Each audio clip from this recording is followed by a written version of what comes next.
and then half that road is gone. The sea is taken, and there is no beach now.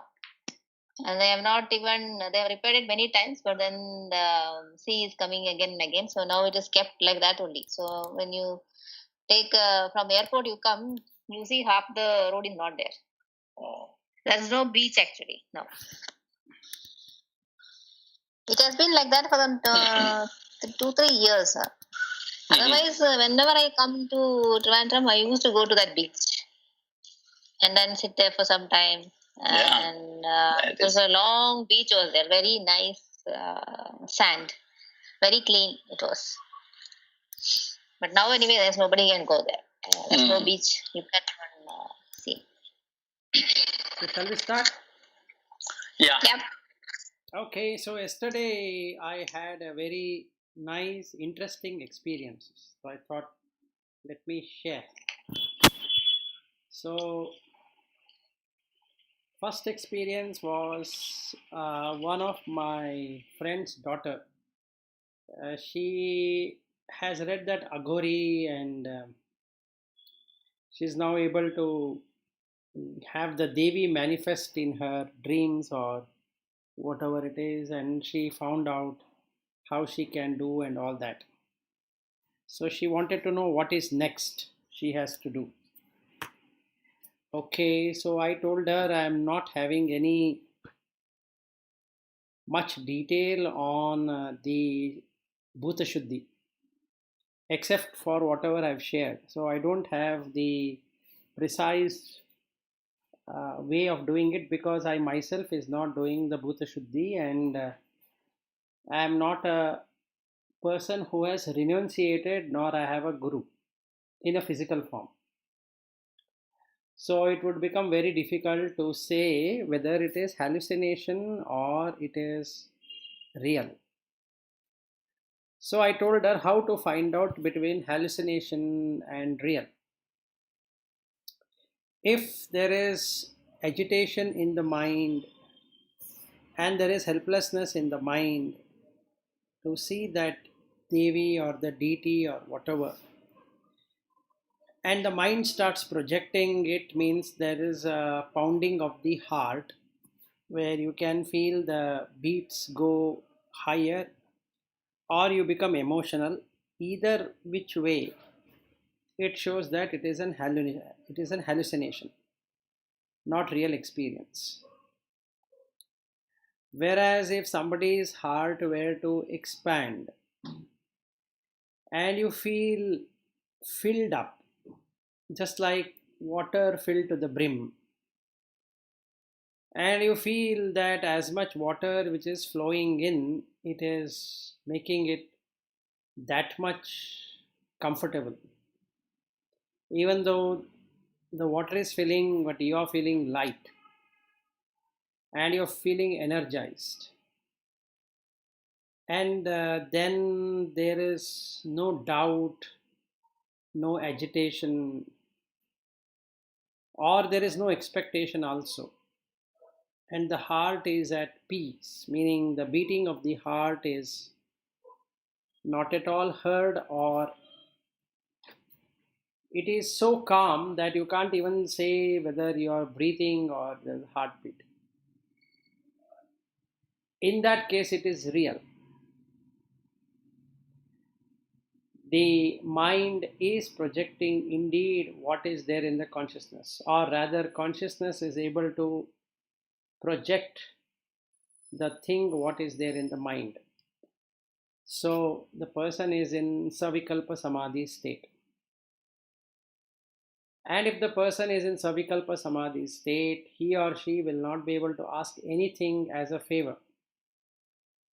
So if the mother were to come and ask, child, tell me what you want, he wants nothing. If the mind were to exist with Raga, Dvesha, Moha, then it will ask, I need a property, or I need this, I need that. Can you give me some gold coins or whatever, or wherever it has read. Let us say I pray on Lakshmi, and there is a photograph of Lakshmi which is showing with lot of gold coins. So I know that if Lakshmi were to be prayed, I'll get gold coins, and then I will ask, Mother, give me gold coins. Now, what should happen? The mind should be able to manifest the gold coins. But in this particular case, it will not happen. Whereas, if the consciousness were to project what is there in the mind, then the gold coin will definitely come, but this person wouldn't ask for it in the first place. Because as soon as he sees the mother whom he is devoted to, clearly shows that he doesn't want anything other than the mother.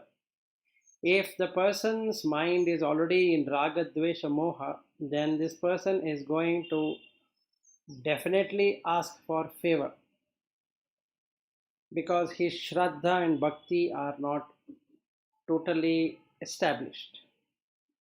So whatever he has read that this God will give this and that, he will try to ask that God, which means it is hallucination.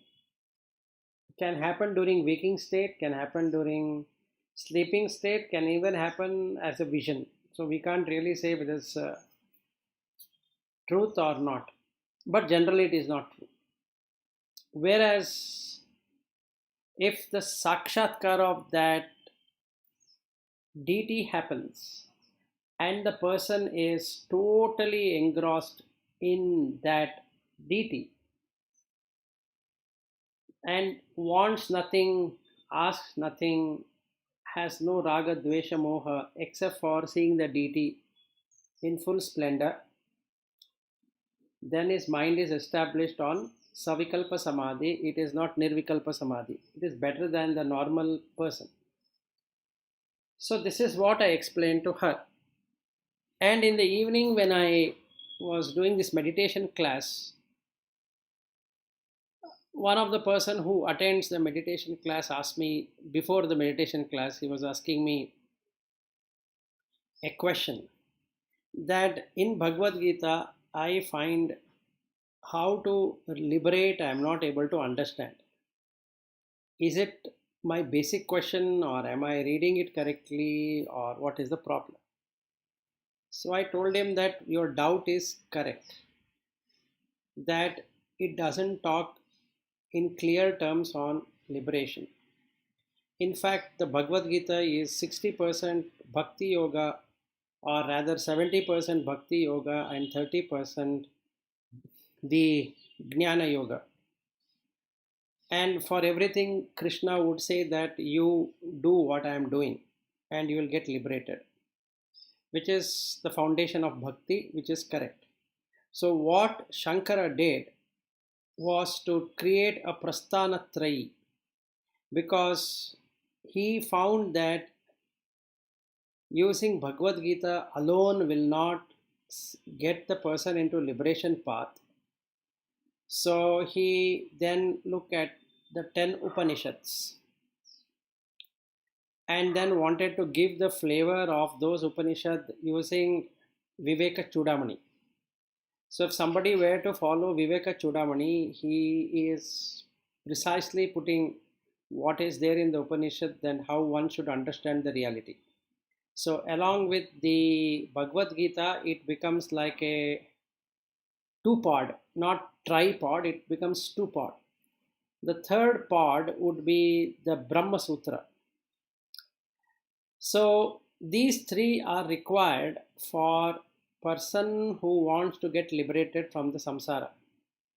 Only using Bhagavad Gita will not help. Only using the Upanishad is not going to help. Only using Brahma Sutra also is not going to help. If a person were to add all the three of them together, then liberation can be understood.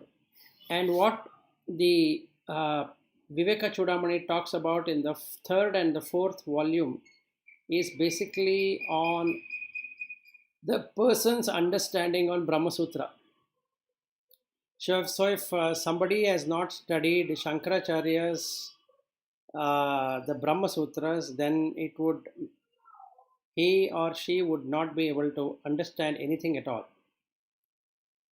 So the first two volumes talk about the Upanishad and Bhagavad Gita combined together with practical input into what should be done.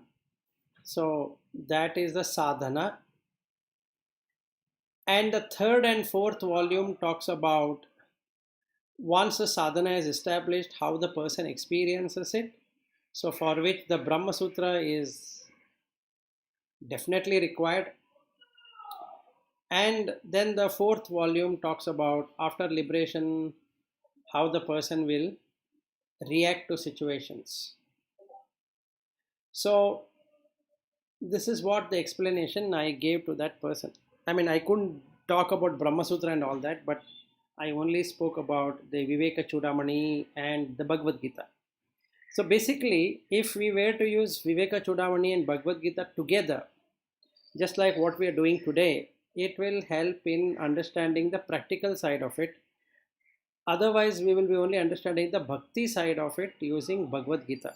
So you require bhakti and jnana like two oxen being dragged towards the plowing of the, like you want to plow the field. The field is the mind. So to plow the field, he has used both the bhakti and the jnana. But for somebody whose jnana is already established, then Vivekachudamani would make tremendous sense because he is already established in bhakti. If the person's jnana has not got established, then going through Bhagavad Gita is the right thing to do. Along with the 10 Upanishad, what is recommended by Shankaracharya. And for the Jnana Marga on Brahman, he has to study the Brahma Sutra. So all the three are definitely required if somebody were to get liberated. Any questions?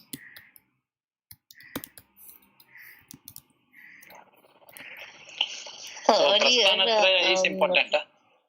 Sorry, yeah, but No, you go ahead. I think Lata, you please go ahead. no, I think earlier you were talking that we need to take only one and then understand it perfectly, right? yes, If it is Bhagavad Gita, it is Bhagavad Gita. If it is Vivekachudamani, it's Vivekachudamani. If it is Brahma Sutra, Brahma Sutra. correct. So now, but then you are giving a combination now of three. Yes, Brahma Sutras, Bhagavad Gita and Vivekachudamani. yes. Now you will ask me what's the reason. Yes. Okay, two things. At that time, I myself did not know when I initially started because every day my experiences are better than the previous experiences. Yeah, so because the reason I asked this, I have Bhagavad Gita anyway, we are discussing. I have already read it before also. It's not that I understood everything fully, but that. Then I read Vivekachudamani. Then something was forcing me to read Brahma Sutra. So I told you, right? I started reading Brahma Sutra. So I started reading it, and then it was bit of kind of, what do you say, confusion because I was reading Vivekachudamani, which says that you are not the body, you are not the mind. This is Annamaya, not Ayanamaya Kosha, not Pranamaya Kosha, and all that. But in Brahma Sutra, if you read, it will prove in the investigative way that all these are Brahman. In your Annamaya Kosha is Brahman, your Pranamaya Kosha is Brahman, and all that. So then I thought I am not ready to read it, so I just kept it. Right. away. So now I'll give you the clarity. So here, what a person seeker needs to do is that first understand the Bhakti Marga completely using Bhagavad Gita, and start with the Vivekachudamani 1 and 2, which will give him the practical side of implementation of what needs to be done. That is this sadhana chatushtaya along with establishment of those 6 treasures, what Shankaracharya mentions.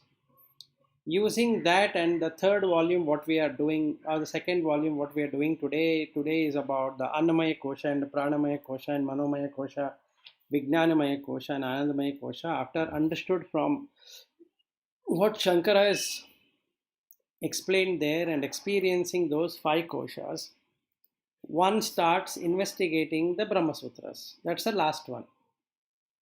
So once the Brahma Sutra is completely mastered, the person has understood Brahman or experienced Brahman. That's the basic way of putting. So now, sorry, go ahead. No, I think you continue. So then I will say. Okay. So initially, see, it is like this. We will get overwhelmed by this complete Prasthana 3, meaning Dashopanishad, along with Bhagavad Gita, along with the Brahma Sutra. If somebody were to really start working, then the whole lifetime will go in that, basically, every day and the whole lifetime, unless you find a appropriate guru and that guru is knowledgeable and he can teach, and all that would happen. So considering the way we are today and the way we are practicing today, and we cannot spend the whole day investigating that, so what we have started is good, meaning we have taken it in a piece by piece method rather than taking everything together and combining it. And even in the Vivekachudamani, he clearly says how to do it also. So most of the terms what we are learning in the 3rd and the 4th volume talks about the Brahma Sutra, and 1st and 2nd will combine the Upanishad and Bhagavad Gita to a certain extent. So you are not missing anything by only referring to the Vivekachudamani. But what I was explaining to that person is, if somebody wants to liberate, it's not about realization, it's about liberation, then the person has to do full time of all the 3 studies and then get into the mukti. So presently that is not our cup of tea as we speak. First is the realization, because once you have the ananda really established in you, that itself pulls you towards the Brahmananda. So then we don't have to rely on our jobs or family or anything for the sustenance. Correct. So today we are doing it because of one reason, that we are unsure or we don't know how the Brahmananda would be, right? So we are yet to establish in the Ananda, the bliss. Supposing, Lata, you are already in Ananda, and that Ananda is more when compared to any salary anybody could offer or any family obligation or whatever it is, will you still continue? You will not. So anyone going into that, once that ananda is reached, you will not like to compromise that ananda for a limited ananda like a salary or a job or food or whatever it is. You will say your mind is so pure that it doesn't want anything. It wants to remain in that ananda state.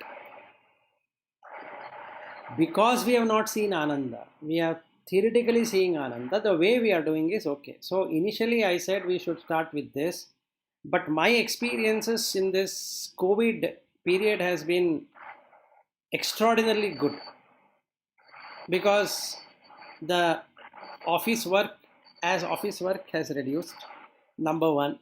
Number two, all the time I'm doing this. So from morning, except for the meeting timings which I don't have anything else. And my family is also in the same wavelength. So it's the best of the situation what anybody can get into. So there is nobody to disturb me. So I'm getting a lot of insights.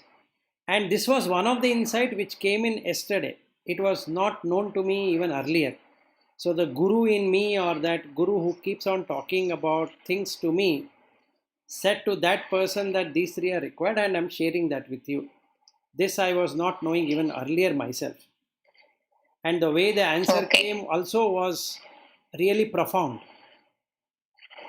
So I can't take that this is something what I had known earlier. Even as of yesterday, I had no clue of it. So yesterday 3 things have happened, and I have only covered the 2 things. I am yet to cover the 3rd thing. And this Okay, fine. this morning I had another one thing. So altogether 4. So these are the 2 things. And the third thing, I was able to investigate on the matter and how things work and how the sound and the sight and the taste and the touch and all those objects really work. So that was another profound experience, to cut off the sense and the sense objects.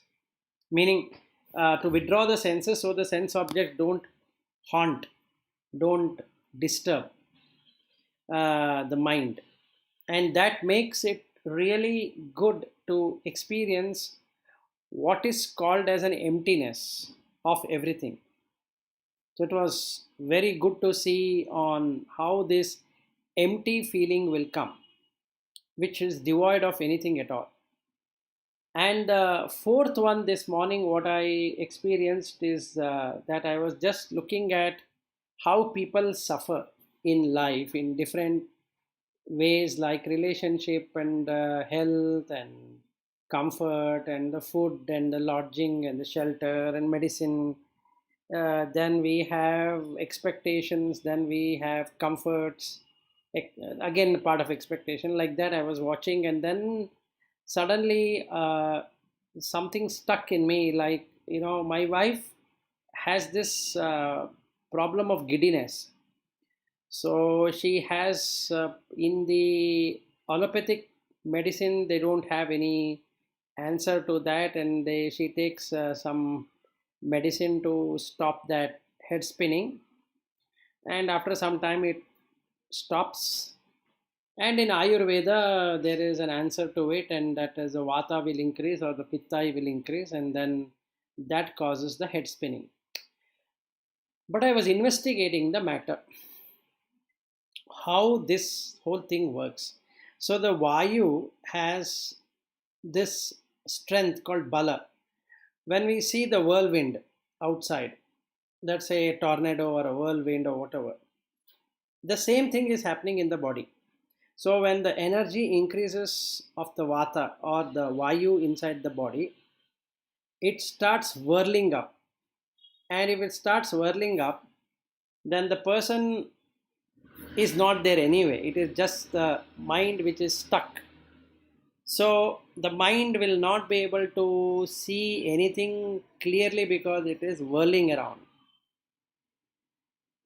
And because of that whirling around, the body gets heated up. So the pitta will increase, which is nothing but the water element and the heat element. So all those space gets created. So there is fear. Vata creates a lot of fear, and the pitta, which is a combination of the apo and the tejo element, creates anxiety. So when I see my wife of fear and anxiety, should it make me anxious? Was the question. And the answer is no, because there is no wife and there is no person. It is just the wind which is whirling away, and the mind is not able to stabilize, and the pitta is increased along with that vata, and there is fear created by the space, that is akasha, and the vayu is the one which is whirling around, and that creates even more space. So what is required now? The requirement is to give her prithvi. So where can I get the prithvi element? So what I need to do is, I need to take this jaggery, and I need to take ghee, add ghee with jaggery, or if you have, in Kannada it is called as kalsakre, that is, you will have a stone of the sugar pieces, big ones, and you give it to her, and with cold water, not warm water. Warm water again increases the pitta. So if somebody were to do that, the whirling will decrease, because prithvi element will stabilize that whirling. It is like a building being kept in between the wind. So now the wind is cut. If it was an empty space, it can whirl around, whereas some obstruction piece is kept, then it doesn't whirl around. So now her thing will get stabilized. So then the question comes, where is this human being then? It's no human being there, or rather a being there. It is just the mind with 5 elements, or consciousness along with the 5 element and mind. So now, should I get agitated? Should I get worried? Should I get anxious? No, not required. I need to address every person in that way, in a most pragmatic way of looking at what is happening. So I was telling my wife after this experience in the morning that why it doesn't happen to my son and me, because we are more Prithvi dominant person, so we don't get into the whirling around. She is more of a Vata and a Pitta dominant person, so she will have this whirling around. So we are more of Kapha based than the Pitta and Vata based. So we have a lot of Kapha and a lot of Pitta. So Pitta creates anxiety. So if there is an anxiety in me, it means to say that there is disturbance of Apo along with Tejo. So what should be done? More stability means you need to have more Kapha. So now where do I find Kapha? Kapha can be found by meditation. Remove the anxiety. It basically removes the anxiety. So that means it stabilizes the mind. Mind also has this three doshas. So you will have sattva, rajas, tamas. That shows very clearly that mind is really in rajas, moving towards tamas. It should come from the rajas, it should go to sattva. The moment it establishes in sattva, then it gets again stabilized. So I need to make my mind stable. And then what happens? Then the kapha will increase. So that will take over. Disturbance happened either in the pitta or in the vata. So mine is kapha, pitta and vata. My wife's is vata, pitta, kapha. My son's is same kapha, pitta, vata. So if we know how to play around with this and how to balance it around the doshas, then basically don't have to attach any personality. The moment it becomes my wife, anxiety starts. The moment I consider it as a disturbance of vata, pitta, kapha, not as my wife or anything, mind is such a supremely at peace. So I was telling her, in future when this happens, which keeps on happening to her every now and then, in future whenever it happens, I will bring this into operation. And then the agitation is not, there is no point in asking the person, why are you whirling, why do you think you're whirling around? If that person was knowing why the person is whirling around, then would this thing ever would have happened? So that is very clear that there is no person sitting there to control anything. It is just happening based upon the karma. So I was telling her, when she was born or when she was conceived, her karma decided on the amount of vata, pitta, kapha and how the dhatus are going to be, how the mala are going to be. And the same way about me and the same way about my son. Even though the son was born to her, he doesn't have this vata, pitta, kapha as a combination. He has a kapha, pitta, vata as a combination. And his dhatus are totally different than what my wife has. So the body constitution is different, the mental constitution is different. That very clearly shows that the karma is the main element which is either assisting the person to experience good things or experiencing bad things. It's not that a person is deciding to experience a good thing or a bad thing. So this was a 1 minute, just give me a minute.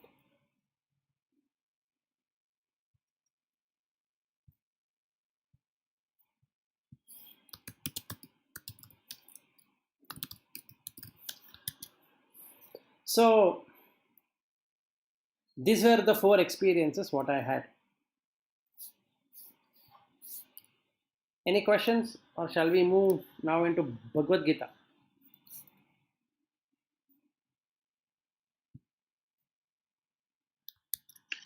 We can move. Okay, now we come to the 7th verse. He says a very subtle but a very profound thing to Arjuna. Tasmat sarveshu kaleshu. This is what we need to understand. If Krishna is established in me, or Rama is established in me, or any God who is established in me, as per the Savikalpa Samadhi, then in all the Kala, Trikala, I should be established in that. This is where we fail, meaning we make it like a compartmentalized. Morning when I do Sandhya Vandana or when I do this puja, then the God is there, and after that I and God are 2 different things. And that is the reason we don't experience what should be experienced. So he says, Tasmat sarveshu kaleshu mam anusmara yudhascha. Therefore, at all times, Trikala, morning, afternoon, evening. But he doesn't talk about the night. But Krishna says, including night, including every moment of your existence. Mam anusmara yudhascha. You have to remember me, and yuddhascha, that is, you now fight. In his case it is fighting, in our case it is our working, meaning can be family, can be job, can be anything. Mai arpita mano buddhihi, with mind and intellect donated to me. Arpita means giving up. Body and mind, mind and intellect in donated or given up to him. Mam eva ishyasi asamshayam. You shall doubtlessly come to me. This is one marga, what he says, and now he gives the same thing using the jnana marga. This is the bhakti marga. So, for those people who can't do it themselves, then bhakti marga is good. So, bhakti in Krishna is the right thing to do because his mind is pure. Now the question comes, my mind is impure, how do I then get associated with Krishna? This was the question what one of the friend who attends meditation session every day asked. So then there is no answer of how to remove it, and he only says that believe in me and start working, it will go. Okay. So for that you require to look into Vivekachudamani to remove that attachment or kleshas what we have. Okay. Then he says, if this is not possible, then do the Jnana Marga through meditation. So you have only 2 approaches, either through bhakti or through meditation, dhyana. Jnana cannot be got without meditation. That is, without dhyana, jnana is impossible. With bhakti, you will ultimately go to dhyana. So first start with bhakti, or you can start with dhyana. This 8th verse is for somebody who is already on the Jnana Marga and knows how to do dhyana. For that person, he says, Abhyasa yoga yuktena chetasa nanyagaminaha param purusham divyam yati parthanu chintayan. So, Abhyasa yoga yuktena. Abhyasa yoga is dhyana. Yuktena, yukta is establishing in the meditative practice. Chetasa nanya gaminaha. Gamini is to move. Gamana is to move. So, chetasa na anya gaminaha. Na anya, that means it doesn't go anywhere. It stays wherever it is. The chitta should not move. Paramam Purusham Divyam. Paramam Purusha Divya. Divya is divine. The Purusha is that divine Brahman, which is all pervading. Yati Parthanu Chintayan. Chintayan, Chintaya, Chitte. What is the definition of Chitta? Chinteti iti Chitta. Now, what should it chinta on? It should chinta on that Brahman. And he gets established there. The mind doesn't move anywhere outside that. So, what he should do in this 8th verse? Number 1, cut out the distraction in the mind towards any other thing. Create stillness. It just is still. Third, Chitta Shuddhi and Chitta Ekagrata has to be established. Now he comes to Chitta Shuddhi. What we have been talking on Bhuta Shuddhi and Chitta Shuddhi. So all of these verses earlier, except for the 6th chapter, were on the Bhuta Shuddhi. Whereas the 6th chapter introduced on the Chitta Shuddhi. And now he is again giving the Chitta Shuddhi, and the Chitta should be in Ekagrata. Because he says, Chetasa na Anyagaminaha. So, Chitta Ekagrata, the Chitta is not, it's not one-pointed concentration. It is, Ekagrata is established in that state. Then what he needs to do is, everything is dependently originated. This is what Buddha talks about, and Krishna says in a very subtle way here, that Yati Parthanu Chintayan, that is, when he does that about Brahman, he doesn't depend on anything. Meaning, there is no externalization at all. There is no chintana on Savikalpa or Saguna Brahman. No gunas, gunatita, that is crossing beyond the Sattva Rajas Tamas. If a person were to do like that, then it works. So then he gives the techniques on meditation. He says that Kavim Puranam Anusha Sitaram Anoha Aniyam Samanusmaret Yaha Sarvasya Dhataram Achintya Rupam Aditya Varnam Tamasas Parastat. Kavim Puranam. Purana is old, ancient. Anusha Sitaram. Kavim is also omniscient. Puranam is ancient. Anusha Sitaram, the ruler of the whole world. Anoha Aniyam Samanusmaret Yaha. Yaha, he. Anu is atom. He is minuter than the atom. This is where Vishnu comes into existence. Vishwa Anu. In whatever you call as world, it is made out of matter and energy. And all those energy particles create matter. And that is called Vishnu. So he says, one who meditates on that, Sarvasya Dhataram Achintya Rupam, upon the nourisher of all, Dhatara is one who nourishes, Achintya Rupam, Chintya is figuring it out, Achintya is not figuring it, it is inconceivable in form.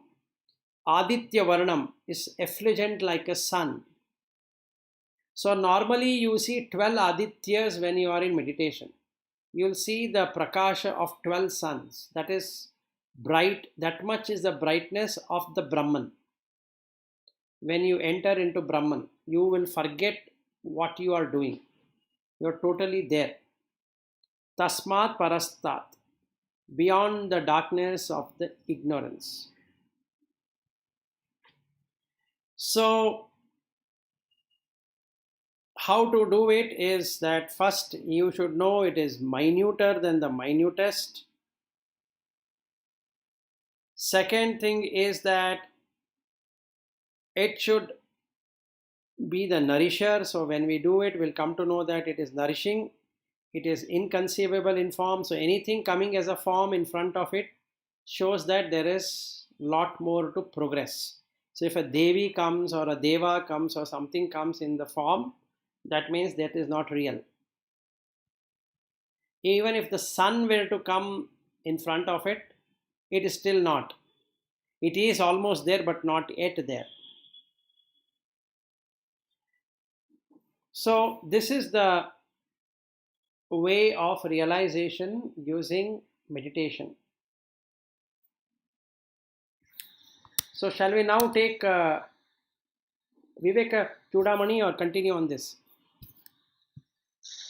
We can go to Vivekachudamani today. Yesterday we missed it.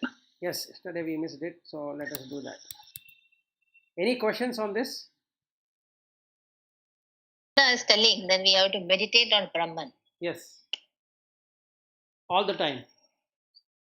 all the time, who is formless and the minutest of the minutest and nourisher of all, Yes, that is correct. and without thinking. Without thinking. Achintya Rupam. Yeah, correct. So that is possible only for the advanced meditators. Yes. That is very true.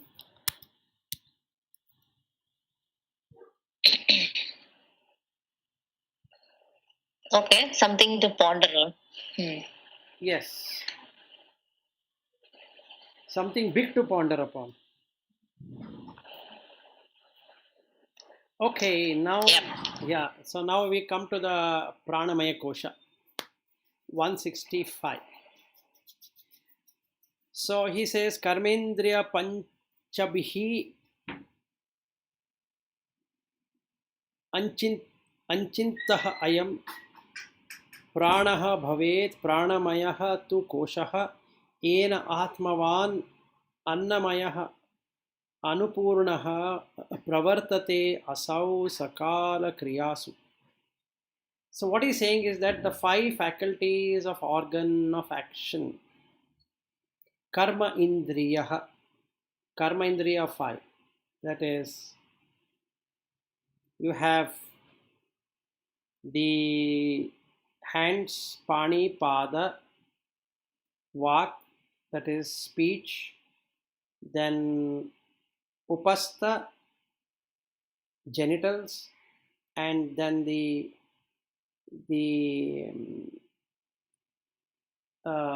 excretion, organ of excretions.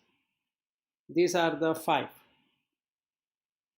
Prana bhavet pranamayaha tu koshaha. Prana are the vital air or vitality constitute the pranamaya kosha. But this sheath, the life force, is breathed into every part of the food sheath. That is, from the prana, the food get nourished. Then only is this body able to perform all its various activities and functions. Okay. What it is saying is that without prana, Annamaya Kosha doesn't exist. And Annamaya Kosha is filth. So prana makes what is filthy look better. So you have the external functions and internal functions. Karma Indriyas are the external functions. So they take care of the 5 pranas which we already covered. Otherwise, prana, apana, vyana, udana, samana. These are the 5 pranas, and they perform the external function of grasping and locomotion, speaking, generation, and evacuation. So there are internal sub-functions performed by the body, that is inhalation, exhalation, digestion, circulation and expulsion, which are the prana. So they are associated with each other. So the prana through apana, vyana, udana, samana will supply the energy to every part of the body, and because the prana comes into existence, which is again part of Prakriti, not part of Purusha, life function goes. So the body and the prana are part of the same. Now he says why you should not consider prana as yourself. The vital air sheath cannot be the self because it is the modification of the vayu, air. Na eva atma api pranamaya vayu vikaraha. It's a modification of the vayu. So if somebody were to say that I am prana, that person is a mad person, because he is not the prana. It is like recognizing oneself through the battery of the laptop and saying that I am the laptop battery. Then he says, Ganta aganta vayuvat antaha bahihi eshaha. So as air enters, the prana also enters and goes inside and outside of the body. So we can see it happening. So burping, then the flatulence which comes out, and those are part of, or bleaching which happens. We can see that it is disturbance of the prana. So the apana vayu with samana vayu disturbance or vyana vayu disturbance will create all of these sounds which comes from one or the other mouth, either from the mouth or from the rear, whichever way it goes. So one cannot consider that I am this, because if you are that, how is prana going out then? So you are not this. Yasmat kinchit kwapi na vetti istam anistam. Of anything at any place at any time, the prana cannot know the joys and sorrows. Prana doesn't know what is ishta and what is anishta. That is, ishta means liking and anishta is disliking. Swam va anyam va kinchana nityam paratantraha. Neither of its own nor that of others. Swayam means mine, anya means others.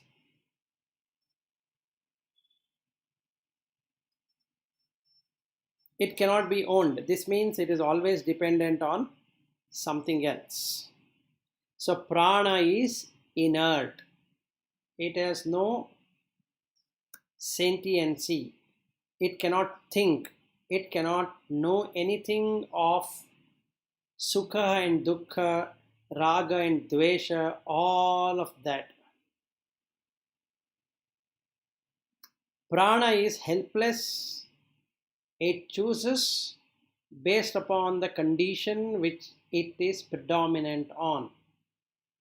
If the food is given, prana is higher. If the food is not given, prana is lower. This we can find. When we get fatigued, it means the food is not there, or it is too much consumed. So we have two pranas which work, one on the physical side and another one on the mental side. So we get a physical fatigue and mental fatigue. So if there is a fatigue, it means it is still Prakriti. You are not the Pranamaya Kosha. So prana cannot be self. It is anitya. And it is anatman. Annamaya Kosha is again anitya. It is impermanence. And anatman, it is no self. Pranamaya kosha is anitya, that is, it is impermanent, and anatman, it is no self. So if somebody were to say prana went out, it is such a crazy thing because prana is going out every moment and prana is coming in every moment. So when prana is going in and going out, which is quite obvious, how can one say that prana went out only at death? It is a wrong assessment and a wrong understanding.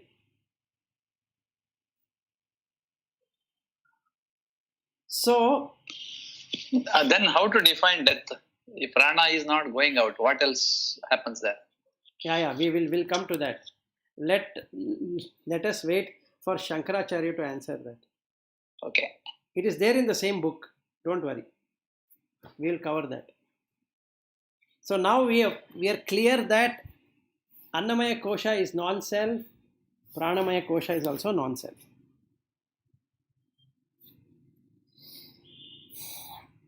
Okay. Now we come to Manomaya Kosha.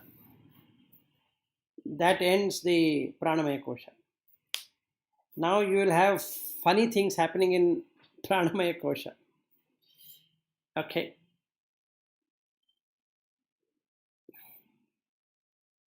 So now sentiency is required to drive both the body and direct the prana. This is provided by Manomaya Kosha and Vijnanamaya Kosha, and they constitute the Antakarana or the inner instrument, the main part of the subtle body. So this, what we call as Antakarana, is having two sheets. One is Manomaya Kosha and one is Vijnanamaya Kosha. The sentient being, what we call, can think, can react, can do different dimensions, enters at the mind level in the form of thoughts. The Annamaya Kosha and the Pranamaya Kosha cannot support thoughts and they are inert.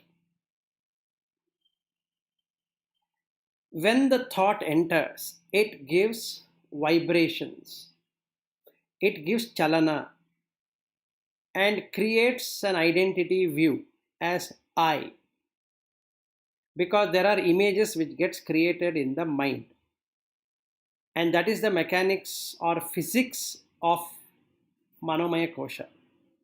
This is where we get stuck because it is superior to both the other koshas, that is Annamaya Kosha and Pranamaya Kosha, and it starts considering itself as I am.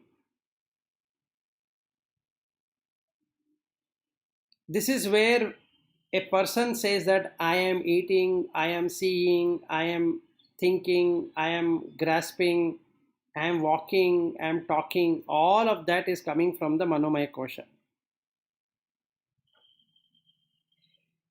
So it is a contender for self. So when we say self-realization, it ends up in the Manomaya Kosha. Yes, I have realized, I am able to think. Intellect, being part of this Antakarana, Vijnanamaya Kosha, believes that it itself is I.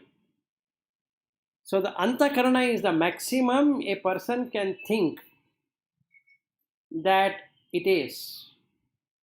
And that's the reason we are all called as intellectual.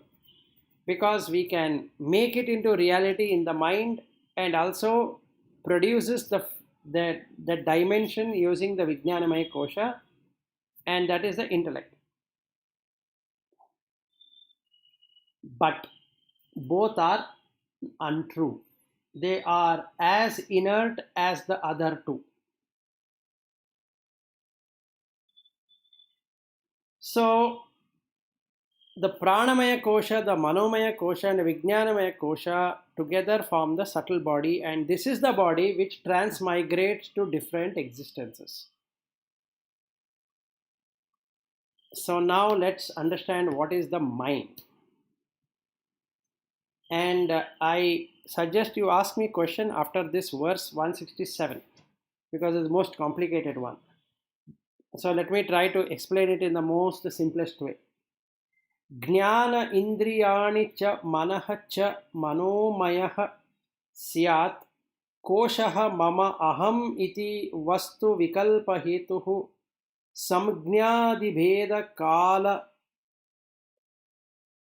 kalana kalitah baliyan tat purva kosham abhipurya vijrambate yaha. Okay, what does this do? It creates perception. What is there to perceive? Perceiving involves identification. All that we identify in this world happens in the mind.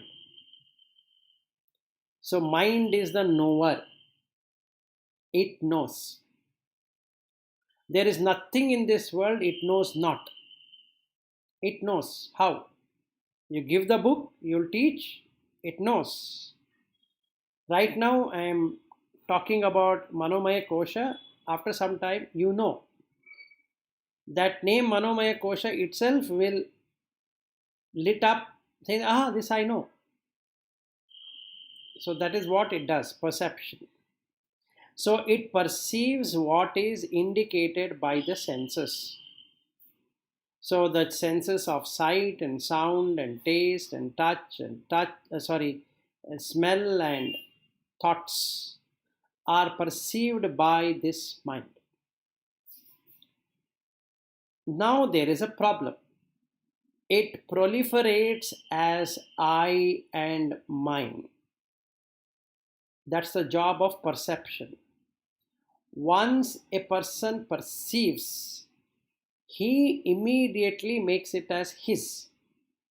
Let us say there is a vegetable vendor downstairs and he is shouting for tomato and onion and whatnot. Now I want to buy. So what I do, I take a note and I go down with a bag. I will also cover my mouth with that mask. Now I buy the tomato and the onion and come back. If somebody were to ask, whose tomato is it? What would be the answer? Mine. Few minutes ago, it was with the vegetable vendor. Now it is mine. Is there a way to remove that mine? No. I went down, I opened the gate, I stood in front of the vendor, I collected the onion and the tomato, and I paid the money. Then I closed back the door. Then I took an elevator and I came to my home. I just did not come to a home. I came to my home. So whose onion and tomato is it? Mine. Because I own it.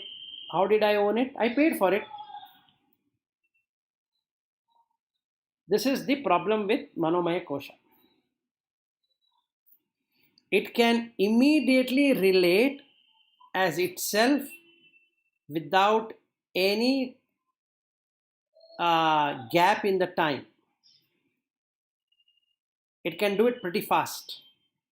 So it makes something impossible possible. In no time that tomato and the onion belong to me. But all of a sudden, because of the payment, it belonged to me. Same thing with a car, same thing with a home, same thing with anything we have in this world. It is based upon what I am doing with that. So the mind will say this is yours. Now, before marriage, there was no wife. But now there is marriage, so there is wife and there is husband, and this is my family. But it's untrue. No. Who says it's untrue? I have married and I have a child, and that's the reason it is my family. So now it does another beautiful thing. Creating differences of name is the essential, powerful faculty it is endowed with. And that is the reason we keep on asking for name. And it is sometimes very funny when I go on touring with people, and especially on the Himalayan region. People used to ask me, what is this mountain? Because they want to know the name, because they have paid for it. They have paid me, and they think that knowing that mountain is the most important thing. So I need to know what that mountain is called, and then tell that this is called as so and so. Then we go to a lake. They want to find out what lake is that. Then I have to say that the name of the lake is this. And what road is this? So and so road. Where does this lead to? How far is China from here? Like that. So they keep on asking me 100 different questions. Now, is there a need for me to get agitated? It is the mind which is believing that it is the enjoyer, it is the sufferer. Why? Because it has paid for the services, so it feels that you should get maximum out of that service. So what is that getting? Getting is that I'll keep on explaining this mountain is so and so, this rock is so and so, this road is so and so, and this river is so and so. And there are people, when they see the Indus River, they pray, they prostrate, they do lot of things, and it looks somewhat funny, but it's also entertaining.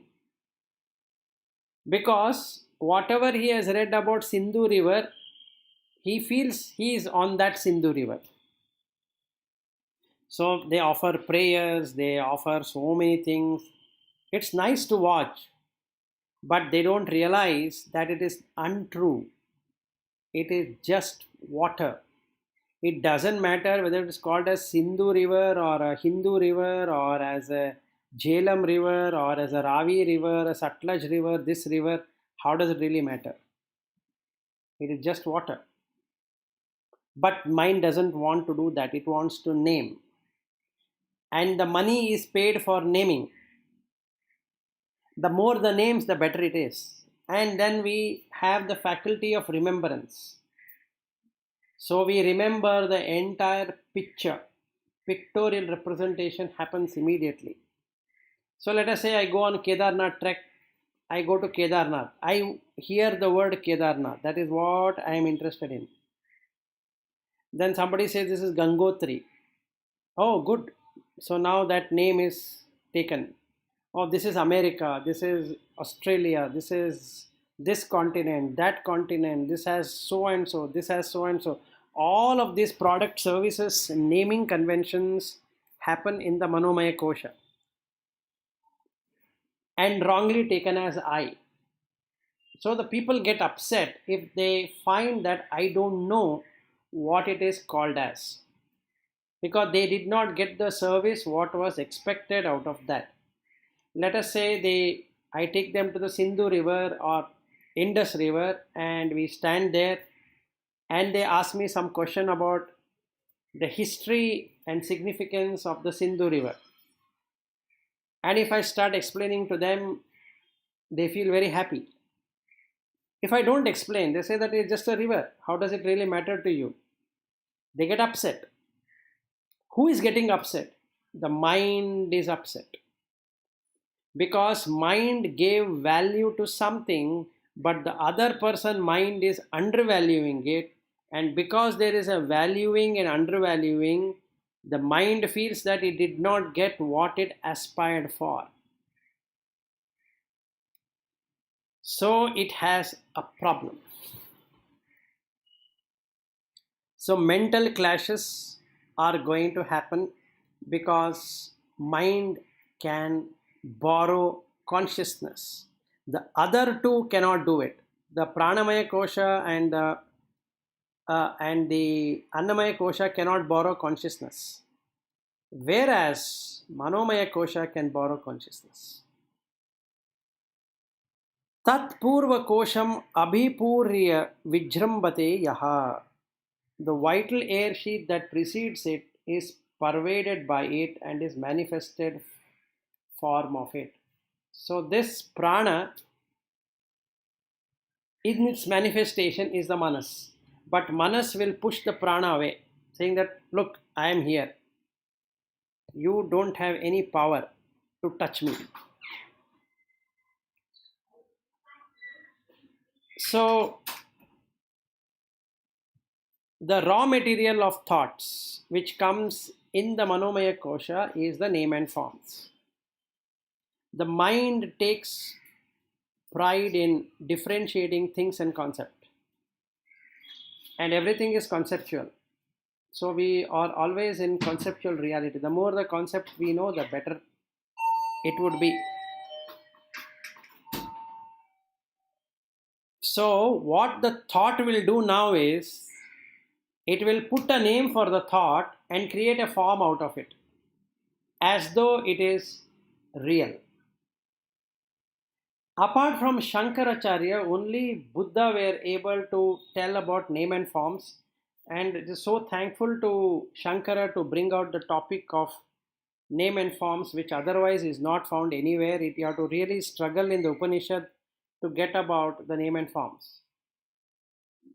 So this name and forms is what we call as myself. If there is no association of the form, there is no name either. Because there is name, there is a form.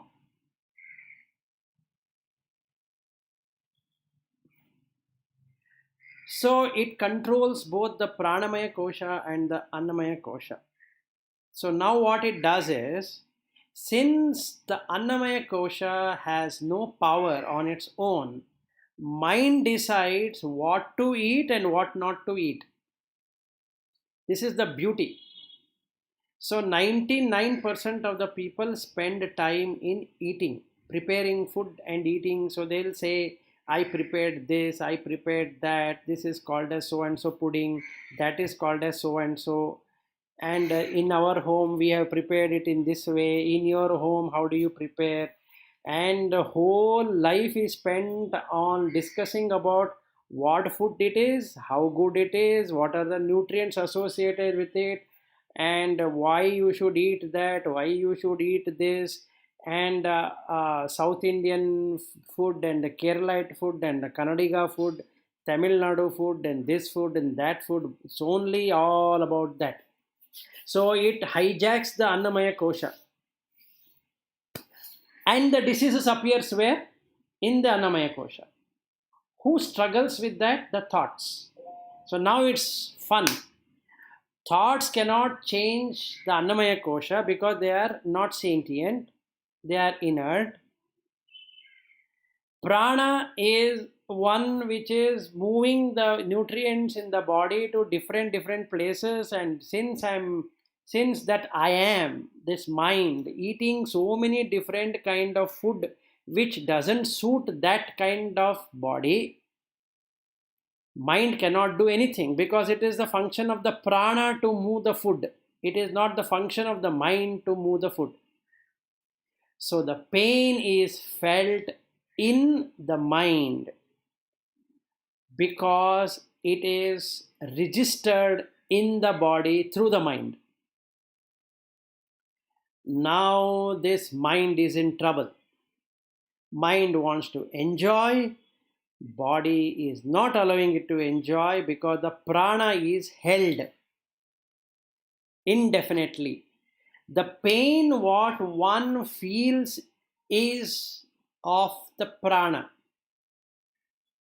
If the prana were to move between the prana and apana, vyana, udana, samana in a proper way, the body doesn't have any pain whatsoever. Let us say I have a back pain. It means that the prana is held in the back. What made it to get held up in the back? Because the vayu is interfering with the prana.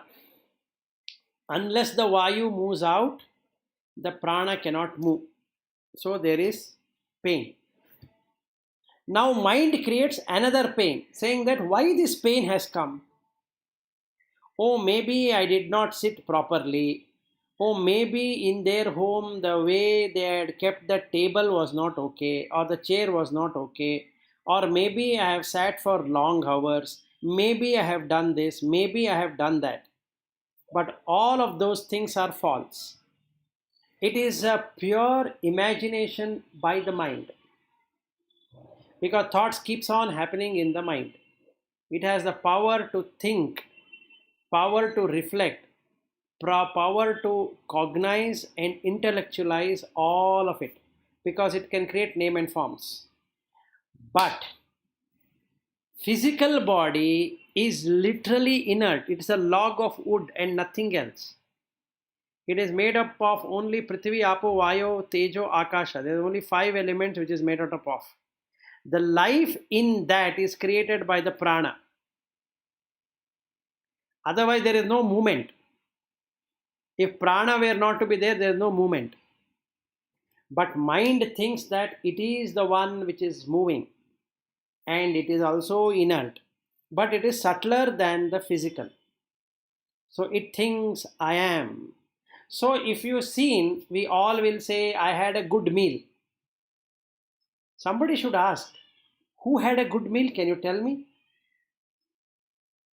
The body never says anything. The prana says it, that it is enough, because it is not able to move.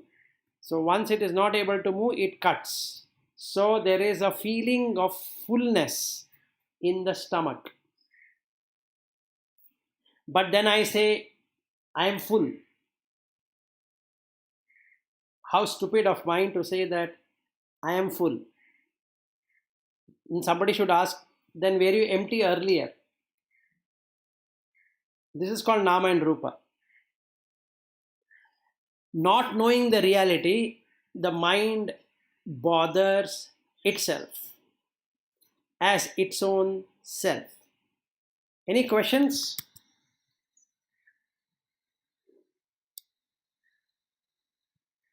No question? Okay. There is or there is not?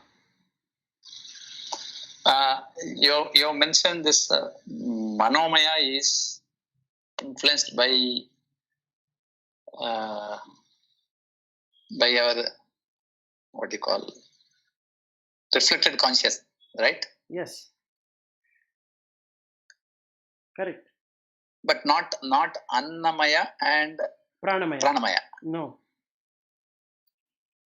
They both don't even know that anything called reflected consciousness exists. They independently function, and how? Because they're all integrated still. No, and how they are integrated based on what is the bonding force there. No, Annamaya is integrated by prana, and Manomaya kosha pervades both. So they interchange. What interchanges? The Pranamaya kosha, the prana and the Manomaya interchanges. It will not allow you to see the prana separately. That is the purity. When your mind is pure, you are able to see that prana is different than the mind. Right now, we will all consider prana is yourself. But for mind to function, prana is required. For mind to function, prana is not required. Mind is its own authority. Mm-hmm. Okay, after death, no prana, but mind is still there. Yeah, it is there, right? It enters into another body.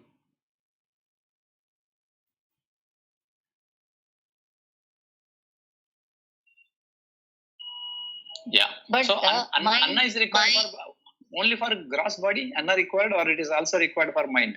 Mind. What we eat? No. Mind doesn't. Mind requires prana. Mind doesn't require Anna. The food for Manomaya kosha is the prana. Yeah, that's what I was about to ask. Mind requires prana to function. Yes. My prana is a bridge for both Manomaya Kosha and the Annamaya Kosha. Let us put it that way.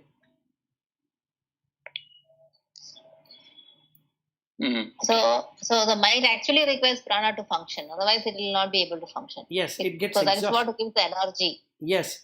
So prana gives energy, but it thinks that it has itself energy because it can import from the consciousness.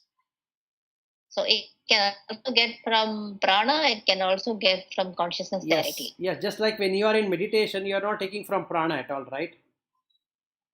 So I thought when doing meditation, the prana also enters. No. Prana is always there, but prana gets purified, meaning you are able to see all the five pranas in when you are in meditation because you are not intermingling them.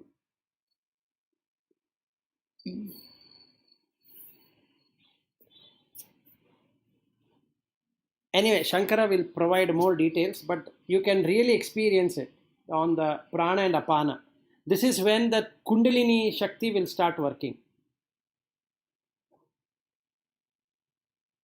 When the prana and apana starts moving, you will have the energy moving from the Mooladhara chakra to Swadhisthana to Manipura and all that. So whatever energy movement you are feeling within the body is prana only, right? Yes, it is prana, but what happens here is that it goes beyond the Anandamaya Kosha and then only this movement starts. Which movement? The Kundalini movement. At that time, see now also you are having the energy, right, as we speak. Yep. But that is only at the gross level. It's not at a subtle level. Because mind is blocking the subtle level movement. Because whatever I am speaking, you are interpreting it, right? Right. So it takes the prana and it starts manipulating the prana because it has to use, and then you get exhausted. So the body gets exhausted by talking and the mind gets exhausted by thinking. Now you have stabilized your mind, let us say. You have calmed your mind. Meaning there are no vrittis in the chitta. Then what happens? That reflected consciousness, the moon, in this example, the water is the mind. It is not shaking. Then what happens? Then everything is felt in the mind and the body, right? So this connection of mind and body through consciousness is what Kundalini is all about.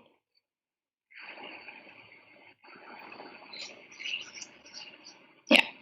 Okay, now what happens is that you have this serpent power which has gone down. It is at the base of the Mooladhara chakra. When the mind is stabilized, meaning this mind, Manomaya Kosha, is not identifying anything, right? It doesn't even know what is Kundalini, to be honest. It is imagining Kundalini. So when the energy starts moving in, it doesn't even know what is happening. So it suppresses the feelings in the mind. What is the feeling in the mind is that I am enjoying. And body is inert. So the prana increases that dimension because it is directly getting from the origin, that is the reflected consciousness, Ananda. So you get that Ananda in the Manomaya Kosha as well as in the Annamaya Kosha through prana. Okay.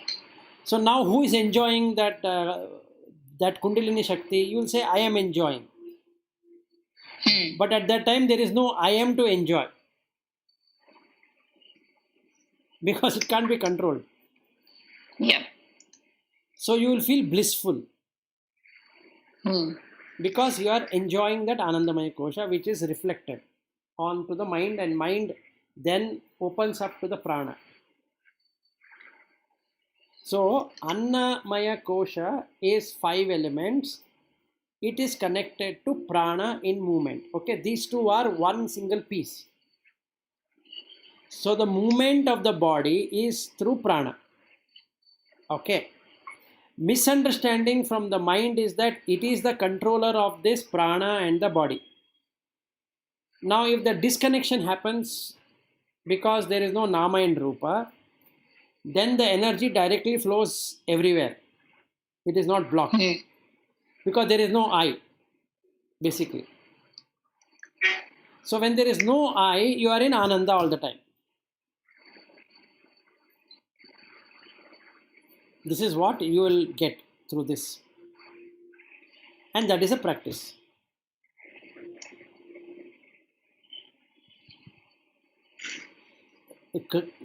Confuse them. This what do you call Manomaya kosha. That kosha, after death, it can go anywhere, anytime. On what basis? Where it will reside, or it is there everywhere, like Brahman? No. This is what we call it as Jiva, Pitru, and all that, right? This Manomaya kosha, the mind. Okay, mind means it has chitta. Okay. There is no chittekagrata like what Krishna explained in the 7th chapter. Now this is a normal chitta. Presently, that is the last thought, which we also covered. So in the last thought, normally you are supposed to be engaged in the God. Now I am not engaged in the God, I am engaged in something else. So I will become that. Correct? Yesterday we spoke about it. Yeah. So what all will be there in that? It will have chitta, karma, ahara. Ahara is the food, what that being should have. So when we call it as a jivi, it is that transparent, not transparent, like I think I had written it on the board how it looks. Correct? Yes. That is the Manomaya kosha. That is exactly how. So during the at the time of death, if there is say bhakti and you are remembering say Rama, you will be, that chitta will be the Rama only. Yes. Till that the karma is over, then again it will come back somewhere. Yes. So you are supposed to meditate on the attributes of Rama, not on Rama. Same thing with Krishna. What Krishna says is that you remember me as that attribute of Brahman. Otherwise, so the karmanusara, it's clear that once one body is there, the karma attached to that, then based on that papa punya happens. Correct. Now after death, till it enters another body, there is no karma, right? It's only karma phala will be there. There is no karma happening. Where? From death till it enters another body. So there is only karma phala. There is no karma, right? There is no karma till the time it comes back into the womb. Yeah, it cannot do karma because there is no panchendriyas for that. No, it has indriyas. No, so it has. During this time. Yes. Go ahead. What is that duration is defined? How long it will be there in some place without doing any karma? It's only enjoying the fruit of the karma, either papa or punya. How long it will be there like that? It will be there as long. That is also a karma? Yes, that is also a karma. No, that is also a karma. But that phala, whatever it ends somewhere. Till the time it will be in antariksha. It will not be able to get a body. Yeah. Now see, imagine. I remember my parents. Okay, by assuming they have not entered another body, when I remember my parents means I am established some connection with them, right? They can come in my dream also. Correct. Or it is my karma, or it is a combination of two karmas. How these two? One is that I am live, my parents are not, but their chitta is there somewhere. What is the relationship and how it works between me and them? Correct. Let me explain to you through this koshas itself. Whomever you are calling as your mother and father, you are talking to Annamaya kosha. Yes. So that is gone. There is no way you can remember. Yeah. But we only remember through the body, right? You are not seen the pranamaya kosha of your mother or father. You have not seen the manomaya kosha of your mother and father. You have not seen vijnanamaya kosha, nor you have seen anandamaya kosha. But I have experienced their manas about me because they love me. Now that is something, correct. I don't know what is that called. No, that it is not correct. A body. It is something beyond. That is correct. But whom are you calling? You are calling a thought. Yes. But that has got nothing to do. See, your last seen information is the body, not the not that person, right? So you can't really call a person as a person any longer.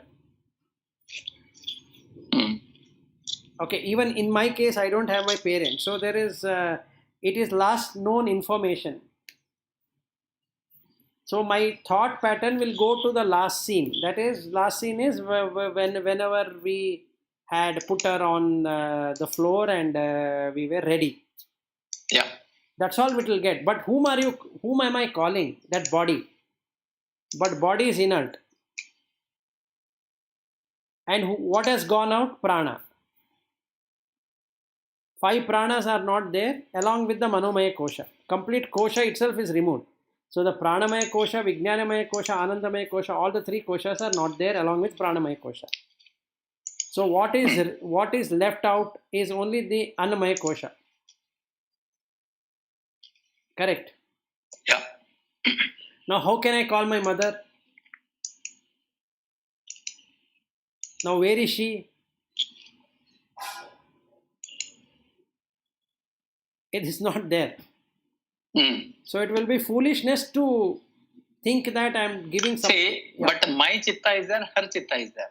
And also the karma bandhana is there. These 3 things are there. No, your karma bandhana is not there, right? Your mother is not there.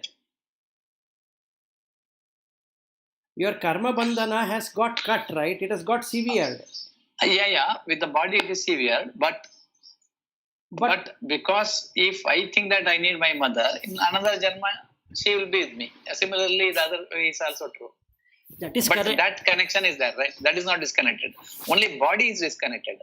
But the thing is that, yes, that will get connected later, just like what we have met right now.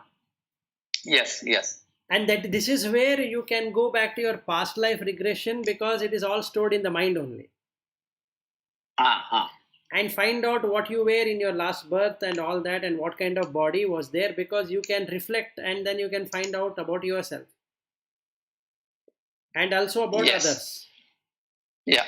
But right now, that not being the case, we don't even know who that person was, except that mind is imagining itself. Yeah. That is what Shankaracharya is saying in 168.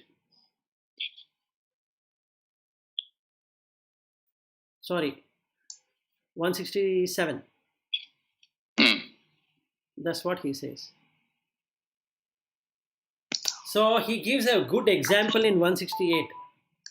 He says, Pancha indriyaihi panchabihi eva hotribihi prachiyamanaha vishaya ajya dharaya jajvalaya manaha bahuvasana indhanaihi manomaya agnihi vahati prapancham. Okay, it's a beautiful, it answers your question, but in 168. The 5 sense organs of perception act in the same way as the 5 priests in heaven. In Havan. So he is doing a Havan. Vilas, it's 10 o'clock. Can we continue tomorrow? Oh, it's already 10. Yes. Yeah, because it will take maybe 5 minutes for you. Yes. Okay, then we will take this 168 tomorrow. Yeah, 168. Yeah, sure. Thank you. Okay, all right. Thank you then. Thank you, everyone. Okay, thank you. Thank you. Bye. Okay, thank you. Bye. Bye. Bye.